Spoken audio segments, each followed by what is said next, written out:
Jadi teman-teman, poin pertama bab kecewa. Kalau kita kecewa, saya yakin semuanya pernah kecewa dan mungkin masih akan kecewa atau bahkan lagi kecewa sekarang. Kelihatan dari muka-mukanya. Kecewa sama saya. Kenapa ceramahnya lama sekali? Jadi kalau lagi kecewa, apa poinnya tadi? Panggillah Allah. Ya Allah, ya Jabbar, wajiburni, hibur saya ya Allah. Hibur saya, hibur hati saya ya Allah. Gimana cara Allah menghibur hati kita? Allah menghibur hati kita itu dengan diberikan wajilat qulubuhum. Allah menghibur hati kita dengan dijadikan liyazdadu imanan ma'a imanihim. Allah menghibur hati kita dengan dijadikan apa? Tuma'ninatul qalb. Ala bidzikrillah tatma'innul qulub. Banyak cara Allah menghibur hati. Apakah Nabi pernah sedih atau kecewa? Kecewa pernah, sedih pernah di Al-Quran, direkam. Terus cara Allah menghibur hati Nabi yang lagi sedih atau kecewa gimana? Ya ayyuhal muzammil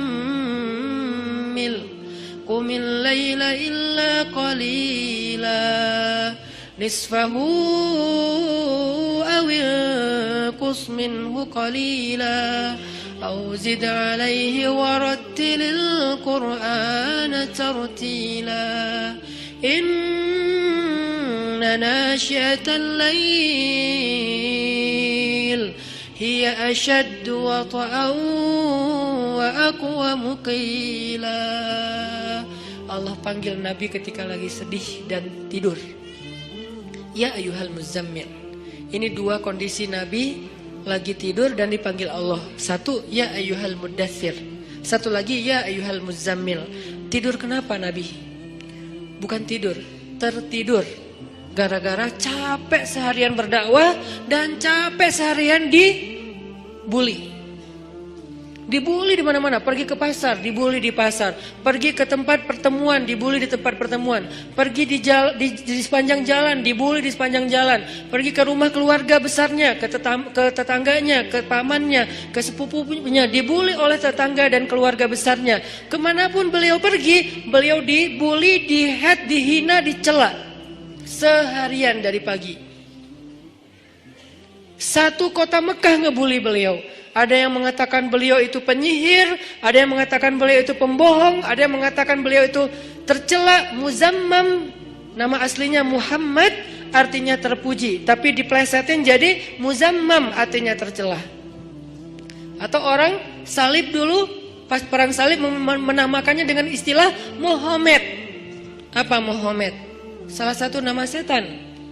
Jadi dipanggil Muhammad, dipanggil Muzammam, dipanggil sahir, dipanggil majnun, orang gila, dan banyak lagi yang nggak direkam secara diksi oleh Al-Quran, karena emang Al-Quran ini memilih banget diksinya. Tapi secara simbolik Al-Quran nunjukin bahwa inilah celaan-celaan yang diterima Nabi berhari-hari dari pagi sampai malam. Pulang malam-malam ngomong ke Khadijah, Khadijah zammiluni, zammiluni, Khadijah selimuti aku, selimuti aku.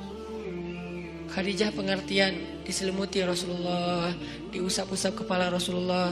Tenang Rasulullah, tenang ya Rasulullah, la tahzan ya Rasulullah, Allah gak akan ninggalin kamu, Allah tuh sayang sama kamu ya Khadijah. Tapi di tubuh Rasulullah tuh banyak lemparan, bekas lemparan, dibersihin sama Khadijah. Setelah Khadijah wafat, nanti yang menggantikannya Fatimah yang bersihin bekas-bekas lemparan orang. Ada yang lemparin kotoran, ada yang lemparin barang benda-benda keras sehingga melukai Nabi, dibersihin sama Khadijah. Udah capek, Nabi tertidur. Udah beres urusan dihibur oleh Khadijah. Begitu sampai waktu yang hening, Khadijah udah tertidur, penduduk seluruh bumi udah tertidur. Allah memanggil kekasihnya, ya ayyuhal muzammil, wahai orang yang berselimut. Itu panggilannya lembut. Jadi kita kalau baca surah Al-Muzammil jangan ya, enggak gitu. Allah manggilnya enggak gitu, kaget atau orang lagi tidur ya. Nah, ayatnya aja lagi berselimut, manggilnya teriak-teriak. Jangan, itu namanya prank.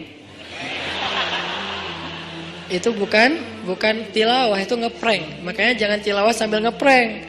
Ya ayyuhal muzammil, wahai orang yang berselimut, qumil laila illa qalila. Di situ kelihatan Allah tuh pengertian banget. Qumil lail illa qalila. Bentar aja, nggak usah lama-lama. Kenapa? Karena begitu Nabi berdiri sholat, disitulah Allah akan menghibur hati Nabi. Kalau kita belum bisa terhibur dengan sholat tahajud atau minimal dengan sholat 5 waktu, berarti hati kita berpenyakit. Fi qulubihim marad. Dan itu harus kita obatin. Obatnya apa? Obatnya istighfar. Kalau orang banyak dosa, belum bertaubat, belum beristighfar kepada Allah, dia susah minta dihibur oleh Allah. Dan terus nanti dia kayak menuduh Allah gak menghibur dia. Padahal Allah udah sering menghibur dia, cuman gak berasa di hatinya. Karena hiburan Allah itu hanya bisa dirasakan oleh orang-orang yang hatinya bersih. Dan cara membersihkan hati itu tazkiyatul nufus atau tazkiyatul qulub, tathhirul qulub adalah dengan salah satunya istighfar. Perbanyak istighfar supaya begitu nanti kita ada masalah, kalau kita nanti lagi disakitin, kalau kita lagi kecewa dan sedih, kita bilang wajibur nih ya Jabar, wajibur nih ya Jabar. Allah hibur kerasa kita lagi dihibur oleh Allah. Kan enak ya kalau apa yang Allah perlakukan kepada kita tuh kita kayak ngerasa, itu enak tuh. Daripada Allah udah habis-habisan menghibur kita, kita nggak ngerasa. Ibarat Allah udah ngirim kita japrian, nggak dibaca-baca sama kita. Terus nanti kita tuduh, lu kok nggak empati banget sih sama gue lagi sedih-sedihnya, gue curhat nggak dibalas-balas. Udah dibalas, nggak ada, lu aja nggak baca. Oh ya ada, banyak ternyata.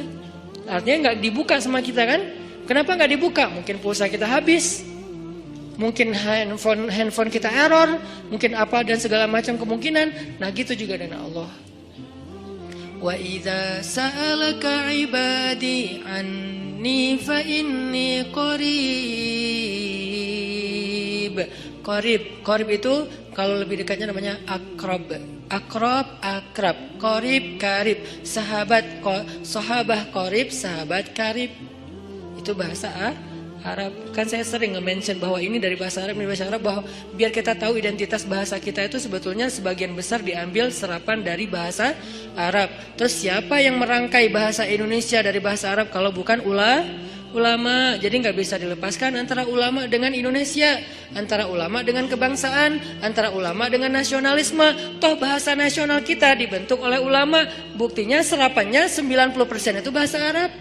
Sebagiannya benar terjemahannya, sebagiannya keliru, tapi tetap aja bahasa Arab. Makanya kenapa saya sering mention itu bukan mau apa di Arab-Arabin biar gaya, biar kelihatan ustadz gitu, enggak. Kalau mau kelihatan Arab banget saya banyakin Arab emang itu mah. Ini enggak lagi kayak gitu. Lagi pengen menarik benang sejarah kalau bahasa kita itu emang sebetulnya bahasa Arab yang diserap. Jadi kalau ada yang agak alergi tentang Arab, saya pikir ini berlebihan. Kita nggak alergi terhadap ras, mau Arab kayak, mau Eropa kayak, mau Afrika, mau apa, ya kan itu semuanya takdir Allah kan. Emang kita bisa minta diciptain sebagai orang apa? Nggak bisa kan? Ya Allah saya pengen diciptain sebagai orang apa ya enaknya. Ini deh orang Rusia, tinggi, putih, rambutnya pirang. Ya Allah saya pengen diciptakan sebagai orang Afrika. Kenapa? Biar tawadu. Enggak gitu juga sih. Jadi kita nggak bisa request gitu kan ya. Dan orang Afrika pun sebetulnya sekarang kan jadi keren ya. Orang kulit hitam keren nggak sih? Berasa sekufu, segolongan. Kalau orang kulit hitam didiskriminasikan nggak keren, kasihan tuh.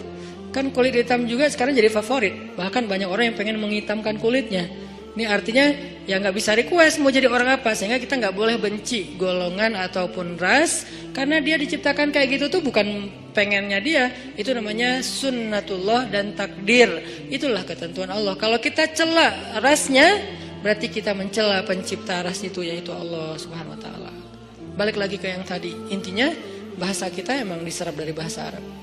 Nah kita minta sama Allah. Kata Allah, inni qarib, aku dekat sama kamu. Ujibu da'watad da'i idza da'ani. Ujib dari kata jawab. Jawab bahasa Indonesia juga jawab. Jawabun, jawaban, jawabin, itu grammar. Terus salah satu yang diambil dari antara 3 bentuk grammar Arab itu kita ambil jawaban, ya, menunggu jawaban. Ada orang Indonesia yang mengatakan saya lagi menunggu jawabun.